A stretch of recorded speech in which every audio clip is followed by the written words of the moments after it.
Subhanallah walhamdulillah wa la ilaha illallah. Subhanallah walhamdulillah wa la ilaha illallah. So to continue on mistakes, what other beliefs around the Shaykh can cause problems? Bismillah. So, as I mentioned, the Shaykh, mashallah, may be very knowledgeable, may be very learned. Allah subhanahu wa ta'ala make him pious. Ultimately, piety we don't know. We can only judge outward piety. We don't know what's in a person's heart. And that's what the deen teaches us. If we need to judge piety, we judge the outward. But the point is, there's no doubt about it. The Shaykh, he can make mistakes in his actions, can make mistakes in his teachings. And this, as Ahl Sunnah, this is a belief, that after the Prophet ﷺ, the most highly regarded people in this ummah are the Sahaba. And we don't even say that regarding Sahaba. Even regarding Sahaba, we don't say that they are infallible. They can't make mistakes. They can't make errors. Okay, they can. And it's very, very clear. And this is why when they used to correct each other, they would thank each other for correcting them. And they would say, oh, I'm mistaken there. Radiyallahu ta'ala anhum. So, this is important. A lot of people have in their mind regarding the Shaykh they give bay'ah to, that he's beyond question and you can't question him and such things. And again, this is wrong to have that kind of idea. There's nobody in this ummah beyond question other than the head of this ummah, Sayyidina Muhammad sallallahu alaihi wasallam. Okay, the Shaykh can make mistakes, the Shaykh can make errors. As I spoke about earlier, we should always respect people. Now, one thing I do want to mention before we go any further, these issues we're speaking about, there's a lot more detail to them. We're not really we're just mentioning them in brief detail. Inshallah, I would advise people to study these issues more deeply, inshallah ta'ala, look at related ayat of the Holy Quran, hadith of the Prophet ﷺ, and certainly look at what the scholars said with regards to these matters, because the scholars spoke about these kind of issues. Imam Junaid, for example, he was asked that, can a wali commit sin? And his answer was yes. Now, his exact words are, a little bit cryptic, but all of the scholars, they clearly understood that it was yes. He was asked specifically, can a wali commit zina? Okay, and he took a moment, but then he answered that the qadr of Allah subhanahu wa ta'ala is inevitable. Okay, meaning yes, this is possible, and this is a kabira. This is amongst akbar al-kaba'ir. It's amongst the gravest of sins. Now, so just on a tangent there, I do want to encourage people to study these things more thoroughly. We're not really going into much detail. Study related ayat, study related hadith, study what the ulama had to say with regards to these kind of matters. Now, so yes, a Shaykh can make a mistake, and one shouldn't treat his Shaykh or her Shaykh as if every single thing this person ever says is always going to be correct. This is wrong. Okay, and every single thing that this person does is always going to be correct. This kind of belief is problematic. So shouldn't have that kind of belief. And this is why, personally, I always encourage people to have a number of teachers. And if a person has a number of teachers, then when one of them makes an error, inshallah, they learn the same thing, or they ask another one of their teachers regarding that same issue, and they can be corrected, inshallah. So this is why, it's important to have this pragmatic approach to things. The Shaykh, any Shaykh can make mistakes and errors, so we should be open to that, inshallah. It doesn't mean that, just because I think he's wrong, therefore he's wrong. No, it should be based on research and evidence. Okay, if he says something and you believe it's wrong, speak to him about it, speak to other shuyukh about it, research this issue and understand it.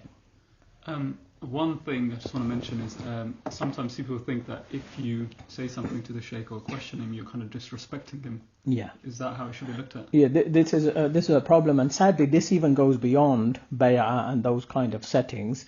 This is even like in a very general sense. You just, in a lesson of fiqh, for example, and you question the Shaykh and this is somehow wrong and it's bad adab. Nothing could be further from the truth. Now, once again, we look at the Sahaba radiallahu ta'ala anhum, who were the most pious, the most knowledgeable, the most upright of this ummah. They were questioned constantly. Okay, and this is the point. A person must question, but must do it respectfully.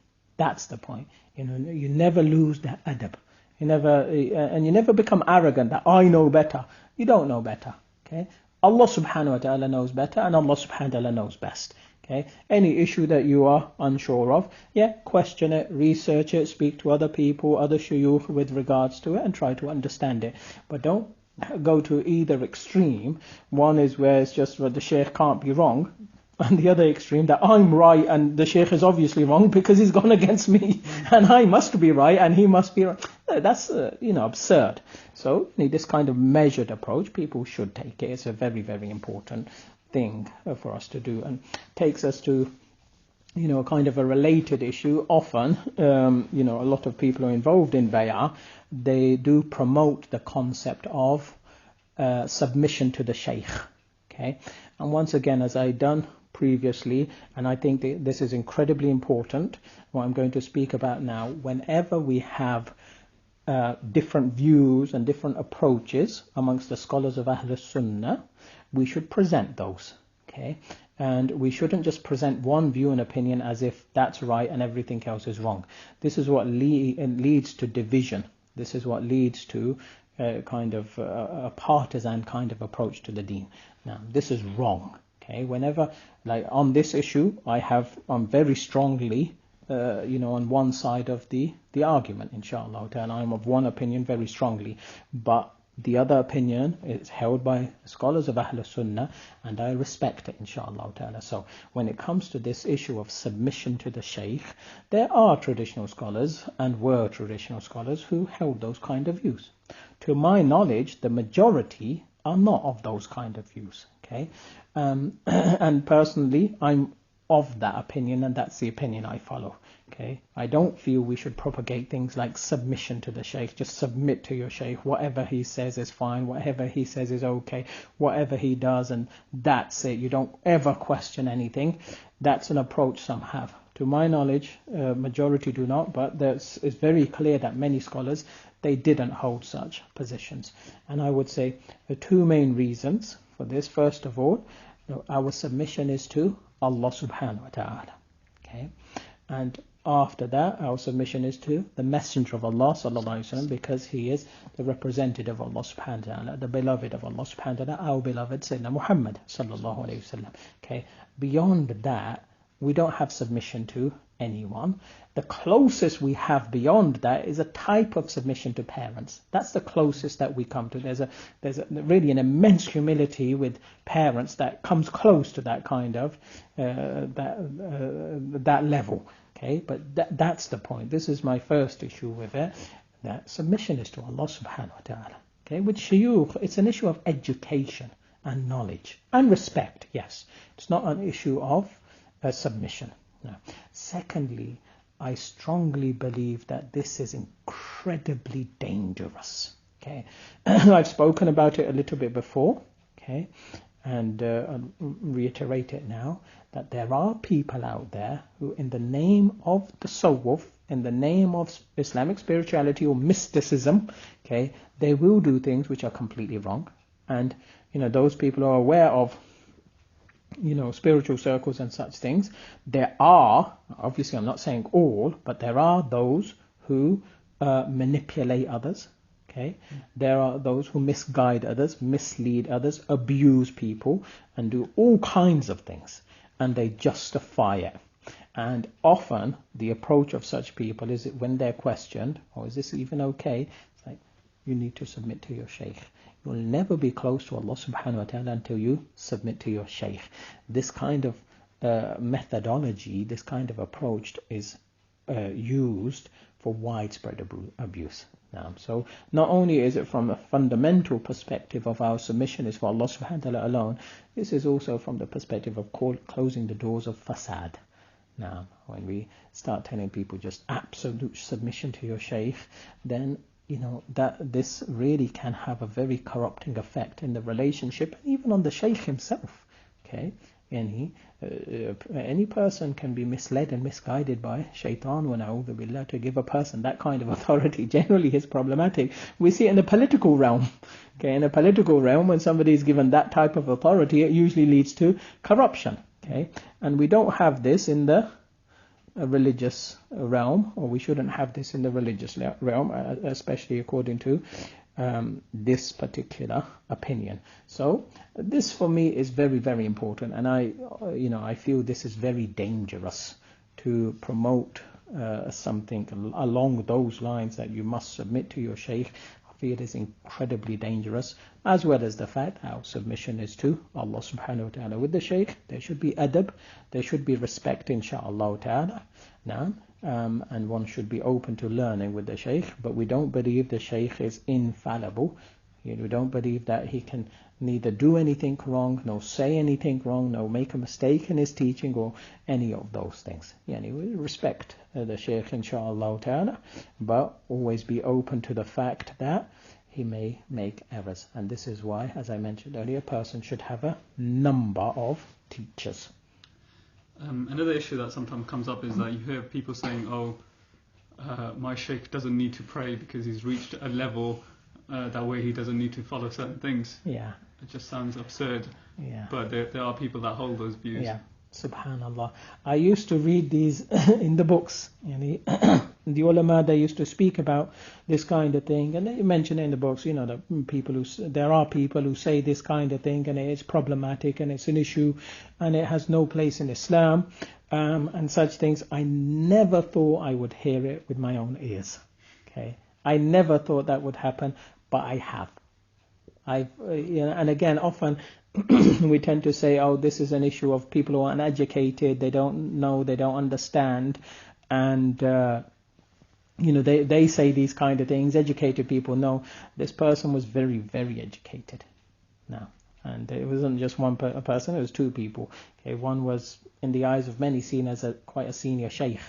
Okay, and studied for many years and taught for many years as well. And the other one had studied for many years and was just beginning his teaching. And the one of the two, the one who just recently graduated, he said exactly those words. That my shaykh is so pious, he doesn't need to pray any longer. Okay, and then obviously he saw my reaction of shock, and his brother then started to speak and started to say things like, you shouldn't reject something that you don't understand. Okay, which again in itself it's true. Okay, just because you don't know something doesn't mean you should automatically reject it. But when something goes against the Quran, verse after verse after verse, the hadith after hadith after hadith, all of the ulama in our history, then to say something like that, this is problematic. And that takes us back to what we just spoke about. People who are of that view or opinion that submit to your shaykh, that's their response then. Okay, fine. He said to me, if you don't understand it, you shouldn't reject it. So I cannot reject this. I need to accept the possibility of there are people out there that they are so pious that they don't have to pray, which any Muslim can really understand the problem. Okay, this is why people who are going to misrepresent and misguide and try to use these kind of things to their own personal advantage, there's a process of indoctrination. Because you can't just say that to a person, they're going to reject it. But once you've, kind of established these principles, false principles for the person to submit to your shaykh and never question and whatever he says and such things, all of these kind of things, then you're in a position where you can now say these kind of things. Now, one of the recent great scholars, Shaykh Abdul Fattah Abu Ghudda, in one of his books, he has ta'liqat, footnotes, and he mentions a story as well, which makes people laugh, and it makes them laugh because it's so absurd. Okay, and the fact that people would, somebody would actually find that unacceptable thing to say or to do. He mentions a story of, there's a friend of his who was a shaykh, and this friend told him that, when I was younger, my father used to buy alcohol for his shaykh. Okay, and he said, I was a young boy, but I still, I questioned him. I said, Dad, why are you doing this? And why are you buying alcohol for him? It's haram. He said, no, son, no. haram for us. For him, when he drinks alcohol, when it reaches his stomach, it becomes juice. It's halal for him. You see what I mean? And again, you can't just say that. There's a process of indoctrination for a person to be able to accept such a thing and to, to do that, to go and buy alcohol and give it to the shaykh and to believe and still remain a follower of his.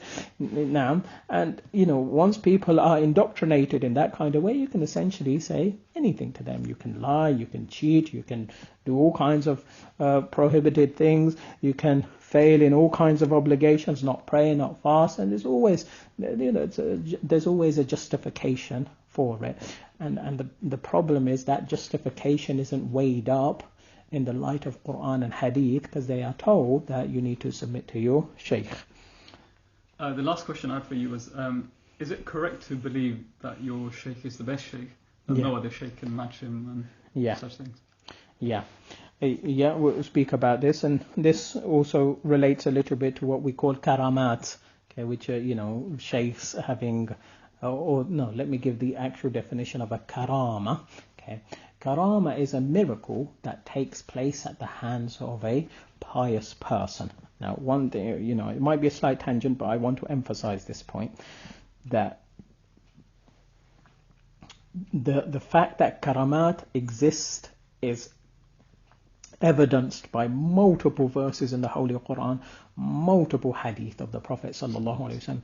There is no room to reject karamat. Okay, it's well established. Imam An-Nawawi has a book which alhamdulillah has been translated into English. I would encourage people to read and more so study it as well, because it's quite brief. It needs some explanation as well. Bustan al-Arifin is called in Arabic, I think in English translated as Garden of the Gnostics, or along these lines, and he speaks a lot about karamat there, and he gives a lot of evidences as well. There's no doubt, therefore there's no room for a person to reject karamat. Once again, what are karamat? Karamat are miracles that take place at the hands of not prophets but pious people. Okay, these nobody should reject. Now, and the point is, these can happen. Okay, but the karamat, what happens with karamat? It just occurs, it happens. Whereas once again, we were speaking about the shaykh, and some people, and we're speaking about, problematic beliefs sometimes people have regarding their shaykh. Some people are of this view that their shaykh just knows the unseen. I've come across people like that. They just know the unseen. They have ilm al-ghaib, which is incredibly problematic as a belief. Okay, for them at times to be given a miracle. Okay, that in that moment, in that instant, they understood something, or Allah subhanahu wa ta'ala gave them something as a miracle. Yes, that's possible, no doubt about it. But this constant state of ilm al-ghaib, these kind of things, I've come across people who have this kind of belief, people who believe that your shaykh knows what's in your heart all of the time, your shaykh can be across the world and he knows what you're doing, and these kind of things. Again, we spoke about this at the beginning, that this person is a teacher, should be seen as a teacher. Okay. Yes, pious people can have karamat, that can happen, but this kind of constant state, this we don't say. No. And, I would refer people to Imam Nawawi's book, and certainly to study it as well. Study other books regarding this type of issue. There's widespread misconception.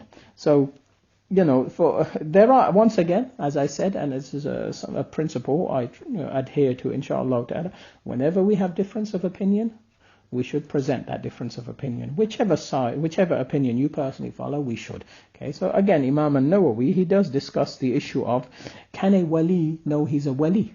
Okay, and he mentions there are scholars on this side and there are scholars on this side. Some scholars said, yes, it is possible, and other scholars, they said, it's not possible, okay, for a wali to know. Now, so, the point is, they have a discussion regarding whether the wali himself can know he's a wali or not. Okay, so to say that the student of the wali, he can certainly know that he's a wali, where even it's questionable whether he himself knows it. This I would say, look, for a person to believe that his shaykh is very pious, very righteous, or what have you, based on his outward actions and such, it's hey, good, alhamdulillah. But when you start saying, I know he's a wali, Okay, it's different to say I believe he may be from the awliya. This is different. But I know he's a wali. He's the greatest wali on the face of the earth. Not just the greatest shaykh, the greatest wali on the face of the earth. These kind of things, they do become very problematic, and do lead to things which can be very childish at times as well. I've come across shaykhs who are basically arguing, my shaykh's better. Sorry, murid students who have bay'ah, my shaykh's better than yours.